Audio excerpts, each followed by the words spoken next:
సాంప్రదాయని సుపిని సుధపూసని tea tea tea ఎవరంటారా?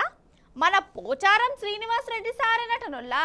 Sir కనబడ్డప్పుడల్లా వెనుకకెళ్ళి ఇగో ఈ సాంప్రదాయని పాట పెట్టాలి, సారెమ్మడున్నోళ్ళు సాపుకోసారి వినిపించాలి, అవసరమైతే సారు ముంగన్న ఈ పాట వాడాలి. ఇది నాటి మాట కాదు, జనాలు అనుకుంటున్న ముచ్చట్లు. వాళ్ళు చెప్పిందే నేను మీకు చెప్తాన్నా. ఇంతకు ఎందుకంటురో మీకు కూడా ఈ పాటికే సమజయ్యి ఉంటుంది. పోచారం సార్కు కూడా మంచిగా సమజయ్యేటట్టు చెప్తా, ఈనాలే మీరు అన్నట్టు. పోచారం శ్రీనివాస్ సారు షేయి పాటలకు పోయిండు కదా. పోతే పోని మనకేంది గాని అసలు అట్లా పార్టీని నిడిచిపెట్టి పోయేటోళ్ళ గురించి మొన్నోసారి పోచారం సార్ ఏమన్నాడో ఈనాలే. సరే, కొంతమంది స్వార్థపరులు ఎమ్మెల్యేలు పార్టీ మారుతున్నారు. ఉంటోళ్ళు ఉండిపోయిన పోయేటోళ్ళు పోయిన కొట్టు. ఎప్పుడే గాని ఒక నాయకుడికి, ఒక పెద్ద మనిషికి మనం పదవులు అనుభవించి అన్ని విధాలుగా అనుభవించి కష్టాలలో మనం దూరం చేయకూడదు. అది మానవత్వం కాదు. కష్టాలు ఉన్న వ్యక్తికి మనం ధైర్యంగా నేనున్నాను అని చెప్పేటువంటి ధైర్యం ఇచ్చేటువంటి మనుషులు కావాలి. అదే ఇవాళ మన కేసీఆర్కి ఇచ్చేటువంటి ధైర్యం.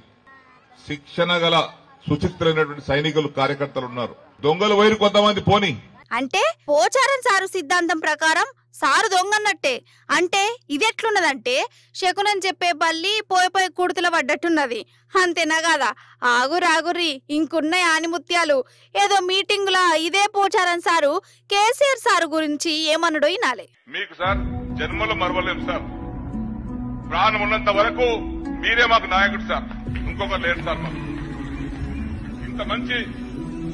ఇంత మంచి నాయకుడు నేను కూడా 47 సంవత్సరాలు చూస్తున్నా సార్. అనేక మంది చూసిన, కానీ రకరకాల మనుషులు ఉంటారు. చెప్పేది ఒకటి, చేసేది ఒకటి. కానీ మనస్ఫూర్తిగా సహృదయంతో చల్లటి చూపుతో సహాయం చేసినటువంటి వ్యక్తి మిమ్మల్ని చూశాను సార్. నేను ఇక్కడ చాలా మంది మంత్రులు, ముఖ్యమంత్రులు చూశాను. ఆ విధంగా మీరు ఒక మా కాన్సెప్టే కాదు, రాష్ట్రమంతా కూడా సుభిక్షంగా జరుగుతూ ఉంది సార్.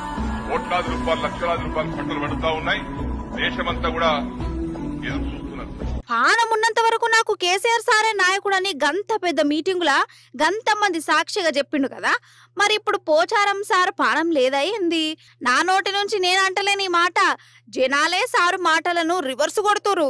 సరే, పార్టీలు మారుతారు, ఎవరి ఇష్టం వాళ్ళది, ఎవరి ప్లానింగ్లు వాళ్ళయి కాదంటే లేను. పార్టీ మారుతుండంటే ఏదో ఒక గట్టి కారణం ఉండాలి కదా. ఎందుకు మారినవు సారు అంటే రేవంత్ మంచిగా చేస్తుండు అందుకే పోతున్నా అన్నడా? మరి గట్లన్న మనిషే మొన్నటిదాకా ఏమన్నాడో అది కూడా వినాలి. సూర్యాపేట, నల్గొండ, వరంగల్, మహబూబ్ నగర్ 20 లక్షల ఎకరాలు పంటలు ఎండిపోయినాయి. దిక్కు లేదడ. టీఆర్ఎస్ గవర్నమెంట్ ఉన్నప్పుడు ఒక గుంట ఎండింది ఎక్కడన్నా? ఒక గుంట నష్టమైందా? మరి ఏం రోగం పుట్టే ఈ 110 రోజుల్లో? ఎవడు పట్టించుకున్న ఆస్తులు లేడు. నీళ్ళు ఎక్కడున్నాయి, కరెంట్ ఎక్కడున్నాయి, రైతులు ఏమవుతున్నారని ఏ నాయకుడు, కాంగ్రెస్ పార్టీ నాయకుడు పట్టించుకుంటలేడు. రైతులే పిచ్చోళ్ళు కాదు కదా. కేసీఆర్ ఉన్నప్పుడు పంట ఎందుకు పండింది, ఈ రోజు పంట ఎందుకు ఎండుతుంది ఆలోచిస్తాడు కదా రైతు కూడా. కేసీఆర్ ఉన్నప్పుడు రైతు బంధు టింగ్ టింగ్ మనీ బ్యాంక్ ఖాతాలో పడ్డాయి, ఇప్పుడు ఎందుకు పడతలేవు? 10,000 కాడికి రైతు బంధు ఇవ్వడానికి నీకు చేతనైతే లేదు, 15,000 దేవుడు ఎరుగు. అది ముచ్చట. అంటే కేసీఆర్ సారు మంచి చేసిండని పోచారం సారే చెప్పిండు. రేవంత్ సార్ వచ్చినాక రైతులు గోసపడుతురని ఈసారే అన్నాడు. మరి గట్ల గోస ఉచ్చుకుంటున్న పార్టీలకు ఈసారే పోయిండు. ఇదేం తరిక కావచ్చు, గిదే కన్ఫ్యూజన్ కొడుతుందిలా. మరి రేవంత్ సార్ ఏమన్నా పోచారం సార్ను ఫస్ట్ నుంచి తారీఫ్ చేసిండా, పెద్ద మనిషిని ఇజ్జత్ ఇచ్చిండా అంటే అది కాదు. ఓట్లప్పుడు ఏమన్నాడు ఇనురి మీరే. ఇవాళ ఈ ప్రాంతంలో పోచారం కుటుంబం దండుపాలెం ముఠాగా మారింది, దొంగల ముఠాగా మారి ఈ ప్రాంతంలో ఇసుకైనా, కంకరైనా, కాంట్రాక్ట్ అయినా, ఏ ఇంటి ముందల ఇటుక పెట్టాలన్నా, కంకర పొయ్యాలన్నా కప్పం కట్టాల్సిందే పోచారం కుటుంబానికి అని చెప్పి ఇక్కడ ప్రాంత వాసులు చెప్తున్నారు. దండుపాలెం ముఠా అని గంతమంది ముంగట పోచారం సారు కుటుంబాన్ని అన్నాడు రేవంత్ సారు. అట్లన్న రేవంత్ సారే ఇప్పుడు సూపర్ అట. సరే, పోచారం సారుది అట్లున్నది, మరి రేవంత్ సారేమన్నా తక్కువనా? పార్టీలు మారేటోళ్ళ గురించి ఏడాది కిందట ఏమన్నాడోల్లా అది కూడా ఒకసారి ఇనుండ్రి. ఈ పార్టీ ఫిరాయింపులను బొందబెట్టినప్పుడే ఈ తెలంగాణ సమాజంలో ప్రజాస్వామ్యం బతుకుతుంది. ఫిరాయింపులు పత్తి చేలకు పట్టిన తెగులు లాంటిది. మిర్చి రైతులకు తెలుసు, తెగులు వస్తే కాయ కాదు చెట్టు ఏపుగా పెరుగుతుంది, నకిలీ విత్తనాలు. ఇవాళ మిర్చి రైతులను నకిలీ విత్తనాలు ఎట్లా పట్టి వేధిస్తున్నాయో తెలంగాణ రాజకీయాలకు కూడా ఈ నకిలీ నాయకులు బట్టి ఇవాళ చెట్లలాగా వెరిగినరు, తెలంగాణ సమాజాన్ని దోసుకుంటున్నారు. అందుకే ఇవాళ ఈ ఫిరాయింపుల మీద స్పష్టంగా రాజకీయ పార్టీలు ముందుకు రావాలి, ప్రజా కోర్టులో నిలదీయాలి, ఈ ఫిరాయింపుదారులను ప్రజా కోర్టులో ఉరిదీయాలి. వామ్మో, అంటే కొంపదీసి మన పోచారం సారు రాజకీయ జీవితాన్ని బొందబెడతాడా ఏంది ఈ రేవంత్ సారు? అందుకే పార్టీలకు గుంజుకున్నాడా ఎట్లా? గిట్లనో కొడుతుందట చాలా మందికి. కానీ నీతులు చెప్పమంటే ఒక చెప్పిరా, ఆస్కార్ లెవెల్ల నవరసాలు వండిచ్చిర్రు ఇద్దరికిద్దరు.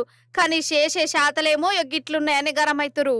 ఇడు ఇంకోటి చెప్పాలి, మన జగిత్యాల జీవన్ రెడ్డి సారున్నాడు కదా, పాపం మొదటి సందేశ్ ఏ పార్టీనే ఉంటుండు. మరి పోచారం సార్ నిన్ను గట్ల గుంజుకున్నారు, గది తరికనేనా అని ఒక విలేకరు అడిగిండు. దానికి సార్ ఏమన్నాడంటే, నా దృష్టిలో ఏదైతుందో వాస్తవంగా ఒక విధంగా అది అవకాశవాదానికి నేటి నిదర్శనంగా భావిస్తాను చెప్పాలి. ఏ రాజకీయ పార్టీ అనేది సిద్ధాంతాలకు అనుగుణంగా పోరాటం చేయాలి, పనిచేయాలి. రాష్ట్రంలో కాంగ్రెస్ పార్టీ ప్రభుత్వం ఏర్పడ్డది, 65% తప్పితే సుస్థిర ప్రభుత్వం ఏర్పడ్డది. కాంగ్రెస్కి ఏదైతుందో మాకు ఇతరులు చేసుకోవాల్సిన అవసరం ఉందని నేను భావించాను. అటువంటి నేను ప్రోత్సహించేటప్పుడు కూడా కాను అంటున్నా. ఈసారేమో ఇట్లా అంటుండు, ఇక రేవంత్ సారేమో కండువాలు కప్పి కారు పట్టులను విలిపించుకుంటుండు. ఏం రాజకీయమో ఏమో పట్టు.